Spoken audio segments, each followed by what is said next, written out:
Hello, my name is Dom Mitchell and I am the Operations Manager for the Directory of Open Access Journals, or DOAJ, as it's more commonly known. And I'm going to talk to you today about the ways in which DOAJ helps journals and their articles be disseminated and discovered around the web. It's a real pleasure to be talking to you today at this 2021 Library Publishing Forum. The Library Publishing Coalition, DOAJ, have a very successful partnership, and so yeah, it's a real pleasure to be here today. Thank you. First of all, I'm going to start off with some problems that we think are sort of faced quite often by smaller journals and publishers. What do I mean by small journals? Well, to give you an illustration, there are 16,227 journals indexed in DOAJ today. And the top 30 publishers, and some of those are very large publishers, only account for around 3,450 of those journals. There are just under 6,000 publishers in DOAJ that only have one journal. And many of those journals are run by university departments or libraries or by individual scholars. So by small journals, I'm meaning smaller single journal publishers. So what are the problems that being indexed in DOAJ can help to overcome? Well, submitting your journal to indexing services, publishing technologies, or making your journal meet standards takes both time and money, but it also requires interest. And we mustn't forget that many of the people running these journals are doing so either for a love of their topic or because they are required to have a journal by their institution in order to get funding. And they probably aren't actually that interested in the technologies and the methods of publishing itself. There is many of the technical resources come with technical barriers that are hard for them to overcome. And there is no money to overcome those barriers or even to pay somebody to do any of this work for you. We also find that niche journals don't often attract or publish as many papers, and therefore their websites remain static for long periods of time. A static website doesn't do anything for the discoverability of the papers that are already on that website. I think it's not hard to imagine that the most activity on a journal website is when it has just published an issue. So these three problems together all lead to one larger problem, and that is that these small journals are drowned out by the larger players, by the more active journals, and sort of vital published academically sound content remains undiscovered, uncited, and sometimes lost. So DOAJ maximizes the ways in which we disseminate the metadata in our database. And we do that according to three very fundamental principles. We make sure that the metadata is freely available, so it can be used and reused by anybody who wants it. We make sure that the metadata is available in different formats to maximize integration into different systems. And we make sure that the metadata, as far as possible, adheres to standards. The metadata that we produce at DOAJ and that we allow to be collected from us and that is integrated into systems, this is one of our basic services, and we will never charge for it. That metadata will always be free and it will always be available. This actually allows anybody to come along and take that metadata and do what they want with it. One of the standards that we do apply throughout DOAJ is licensing, and we use Creative Commons licenses. The journal metadata, that's a unique data set that we collect and that we curate ourselves, and that is unique to DOAJ. That's distributed under a CC by SA license, whereas the article metadata, which is uploaded to us by the publishers, we then process it, make it into our own format. We then pass that on with copyrights and related rights waived, so under a CC0 public domain dedication. We adopted the CC waiver to ensure greater use of the metadata, And it certainly allows people to do more with that metadata without having to come back to us and ask what, if they're allowed to use it. We made this change in November 2020, so fairly recently, and previously everything was licensed under a CC by SA license. We did get approached by other services that found that the CC by SA license was difficult.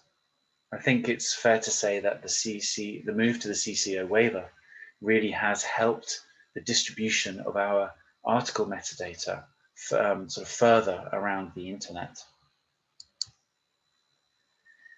So the different formats that we provide our metadata in, well, our primary format of all our data is JSON, and we make JSON available in two ways. First of all, we have metadata dumps, and these are static bodies of our metadata that we update weekly. And you can either download the journal metadata or the article metadata. That gives you a complete copy of everything in our database. Data dumps allow and facilitate research. People who want to do in-depth analysis on the metadata in our systems will often come and take the static data dump. We see, for example, that these data dumps are then used in journal finder tools, visual citation maps, they power databases and other indexing services. And of course, we have our API, and that facilitates really complex queries to our database, as well as allowing publishers to upload article and journals to us. And that's probably our most heavily used endpoint. OAI-PMH is the most common way that the major discovery services take and use our metadata. OAI-PMH is like a changelog of activity that is constantly updating throughout the DOAJ database. You can take either the journal feed or the article feed, and we have mapped that to the Dublin core to make it adhere to that standard. The journal CSV file that we have offered and have always offered with updates every 30 minutes is also downloaded and by many knowledge bases and incorporated to complement the information that they get with our OAI-PMH feed. We have an Atom feed, which is really sort of syndicating content straight into your browser of the newly added journals. And we have a manually updated changelog of journals that shows both journals added and removed. So we have all these different formats of metadata that sort of describe both the activity and the content in the DOAJ database. There are other methods of enabling discovery. Traditional crawling is still very effective. Google crawls DOAJ often, and we know that a journal's page in DOAJ always achieves a high page rank, often first, second, or third in the list. Google Scholar crawls article metadata. We have some work to do as part of a discovery project to make it easier for Google Scholar to associate articles to journals, but they do a sort of best effort currently. And we know, for example, that CNKI, China's largest indexer and database of journals, crawls our site to include our metadata there as well. We have two widgets on our website that allow you to embed a DOAJ search or a more complex query directly into your own website. This means that users of your site see DOA journals and articles in in situ, giving them a greater insight without having to leave your website as to the content that we offer. This is an extremely low cost yet effective method of enhancing discovery for users. A more hands-on, less automated, and certainly more indirect method of enabling journals to be discovered is to ask them to submit an application to us to actually help them get into DOAJ in the first place. We have dedicated projects working with groups of journals where we mentor journal representatives on how to prepare and submit a good quality application to us. This method ensures a higher rate of acceptance into DOAJ because we work with the publishers and editors and show them what changes they need to make to their website to meet our basic criteria. We've done projects like this in Finland. We have one in progress in Canada. We have another lined up with Denmark. And and hopefully at some point with countries throughout Latin America. Other initiatives that we use to aid discovery: permanent identifiers prevent link rot by enabling permanent findability of a piece of content. Unfortunately, 32% of all the journals in DOAJ, that's a little over 5,200 journals, use no form of permanent identifier at all. DOAJ is agnostic. We don't mind which identifier you use. There are options like arcs and handles, but as a gold standard, we do recommend the DOI. But of course, there is a cost associated with getting a DOI, depositing DOIs, and ensuring that they continue to resolve correctly. To overcome the cost barrier, DOAJ is working with Crossref on a project that will allow us to start allocating DOIs on behalf of these journals and ensure that their content has a greater chance of being found, no matter where on the internet that content is. We also find that a commonly sort of lacking piece of publishing technology is digital preservation. Digital preservation is vital to stop journals from completely vanishing from the internet. A perhaps well-known study now that was published just last year found that 174 journals had completely disappeared from the internet, taking with them all of the content that had been published. Some of those journals have been in DOAJ at one point in time, and this made us realize that DOAJ is actually perfectly positioned here to help these journals. However, often digital preservation options come with a cost, so the key here was to find a way to remove that cost barrier and get as many of the unarchived journals in DOAJ into a preservation scheme. So CLOC's DOAJ Internet Archive, CLOC's DOAJ and Internet Archive all came together to with the Keepers Registry and PKP, and are working on a project that will hopefully reduce the number of unarchived journals in DOAJ by at least 50%.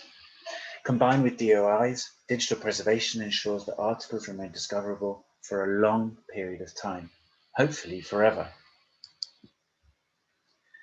We know that we can do more. We've put discovery at the center of our strategy.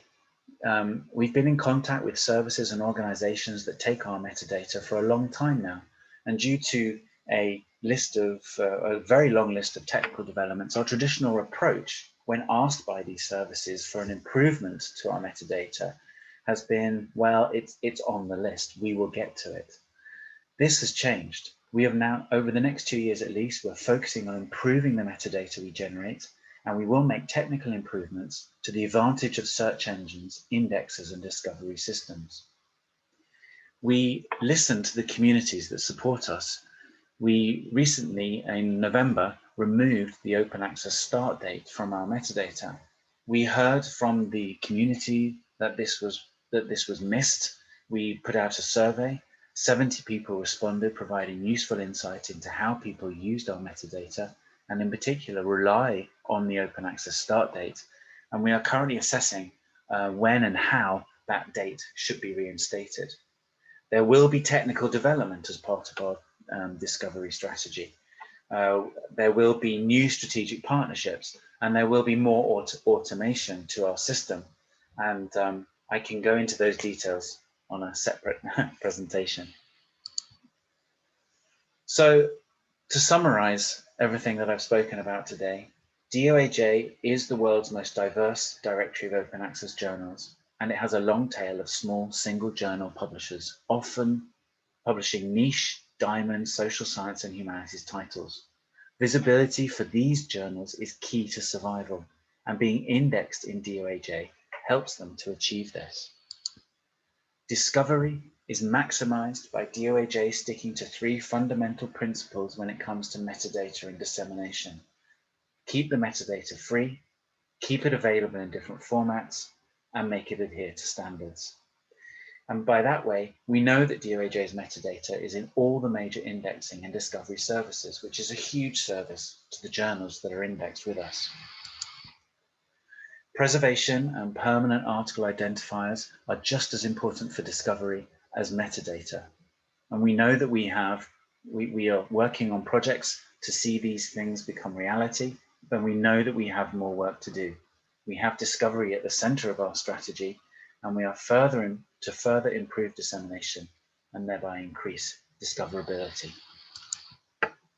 And that's all from me. Thank you very much.